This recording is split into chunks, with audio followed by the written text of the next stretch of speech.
મારા ઘણા બધા સબસ્ક્રાઇબર્સની ફરમાઈશ હતી કે ફરાળી કુલ્ફી બનાવવાનું બતાવજો, તો ચલો આજે પરફેક્ટ માપ સાથે ટેસ્ટમાં બેસ્ટ ફરાળી કુલ્ફી બનાવવાની પૂરી રીત જોઈએ.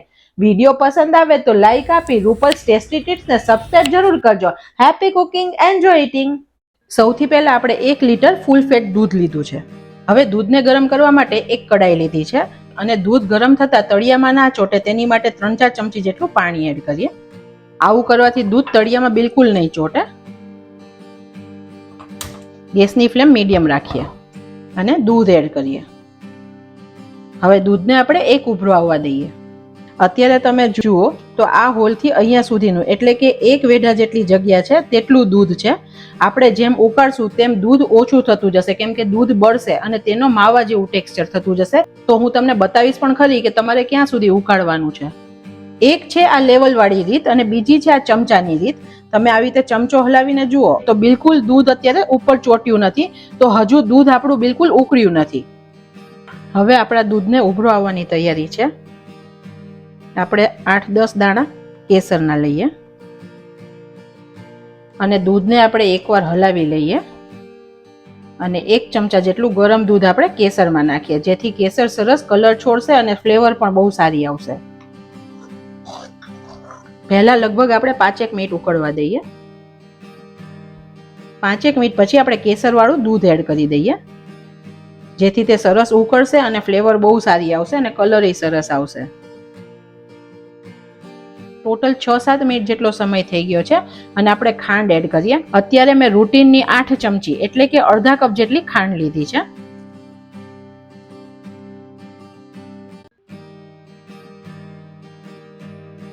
સાઈડમાં પણ જે મલાઈ જામતી જાય તેને આપણે નીકાળતા જવાની. બને ત્યાં સુધી નોનસ્ટિકનું પેન વાપરશું તો બિલકુલ નીચે ચોટશે નહીં. ખાંડ થોડી ઓગળી જાય પછી આપણે ડ્રાયફ્રૂટનો ભૂકો એડ કરીએ. અત્યારે મેં 7-8 નંગ જેટલી બદામ, 7-8 નંગ જેટલા કાજુ અને 5-6 નંગ જેટલા પિસ્તાને ક્રશ કરી લીધા છે. આપણે તેમાંથી 3 ચમચી પાવડર એડ કરીએ છીએ. આ એટલા માટે અત્યારે એડ કરવાનું કે આ ડ્રાયફ્રૂટ આપણે એમનેમ જ ક્રશ કર્યા છે, તો જ્યારે ઉકળશે ને ત્યારે તે સોફ્ટ થતા જશે. જો તમે લાસ્ટમાં એડ કરશો ને તો તે ખાવામાં ખૂબ હાર્ડ લાગશે. એનાથી જ્યારે આવી રીતે ઉકળતું હોય દૂધ ત્યારે આપણે ડ્રાયફ્રૂટનો ભૂકો એડ કરી દેવાનો. એકદમ સરસ સ્વાદ દેવા માટે 1/4 ચમચી જેટલો એલચી પાવડર એડ કરીએ. ફ્રેન્ડ્સ, અત્યારે રસોડામાં એટલી મસ્ત સુગંધ આવે છે ને.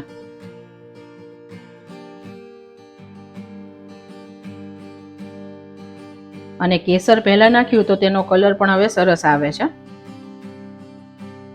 જ્યારે આપણે નોર્મલ કુલ્ફી બનાવીએ છીએ ત્યારે તેમાં થિકનિંગ એટલે કે ટેક્સચર દેવા માટે કોર્નફ્લોર અથવા માવાનો ઉપયોગ કરીએ છીએ, પણ જ્યારે આપણે ઉપવાસમાં ખાવી છે તો આપણે કોર્નફ્લોર નથી વાપરતા. તેની જગ્યાએ આપણે એક નવી ટ્રીક કરીએ.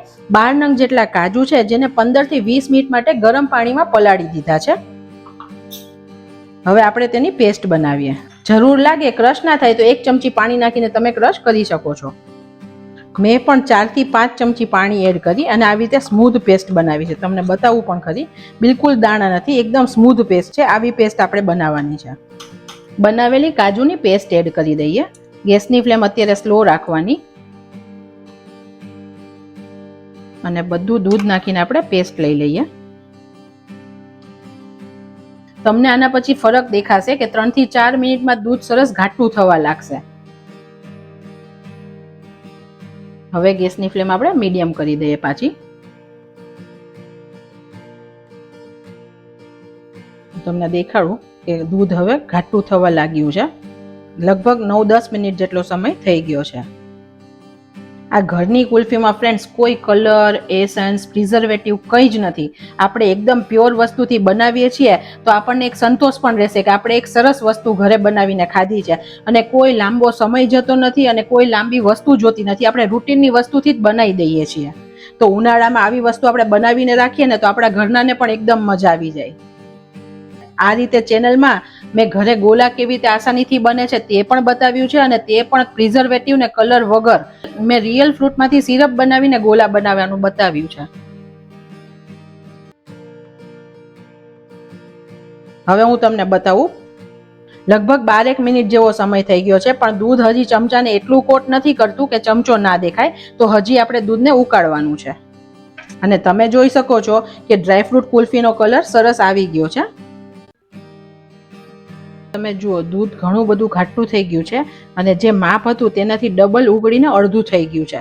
જે માપ આપણે જોયું હતું તેનાથી બીજું અડધું વધારાનું ઉકળ્યું છે. અને તેની થિકનેસ પણ તમને દેખાય છે હવે કે કેટલું ઘાટું થઈ ગયું છે. આપણે કોઈ જ વસ્તુ એવી નથી ઉમેરી છતાંય સરસ દૂધ ઘટ થઈ ગયું છે. અને દૂધ આવી રીતે ઉકળીને જે ઘટ થાય ને તેની ફ્લેવર બહુ જ સરસ લાગે વસ્તુમાં. તમે જુઓ ચમચો હવે કોટ થઈ જાય છે. બિલકુલ જે કલર દેખાતો તો પહેલા દૂધ ઢળી જતું હતું, તો અત્યારે આ પરફેક્ટ છે. હવે આપણું કુલ્ફીનું મિક્સર બનીને રેડી છે. આપણે ગેસ બંધ કરીએ. હવે આ મિશ્રણને આપણે પૂરું ઠંડુ થવા દેવાનું છે. પણ આપણે જો આમ નામ મૂકશું ને તો ગરમ દૂધને લીધે ઉપર બધી મલાઈ થઈ જશે અને નીચે દૂધ પતલું થઈ જશે. તે ના થાય તેની માટે આપણે રૂમ ટેમ્પરેચર પર આવી રીતે હલાવીને લાવવાનું, જેથી બિલકુલ મલાઈ ના જામે. હવે આપણું જે મિશ્રણ છે તે એકદમ સરસ રૂમ ટેમ્પરેચર પર ઠંડુ થઈ ગયું છે. આપણે સ્ટીલના ગ્લાસમાં ભરીએ.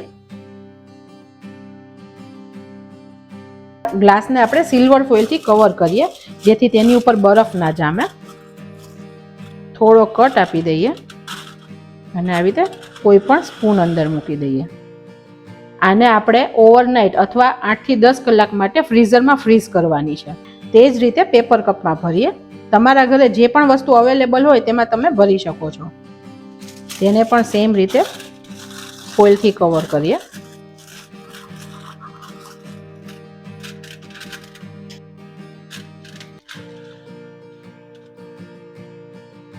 હવે તમે સ્ટીલના ડબ્બા કે ગ્લાસમાં કુલ્ફી કરી છે તો આપણે થોડીક વાર તેને આવી રીતે પાણીમાં રાખવાની, જેથી સરસ તે અનમોલ્ડ થઈ જાય. થોડી ગરમી આવી રીતે આપશું ને તો સરસ રીતે તે અનમોલ્ડ થઈ જશે.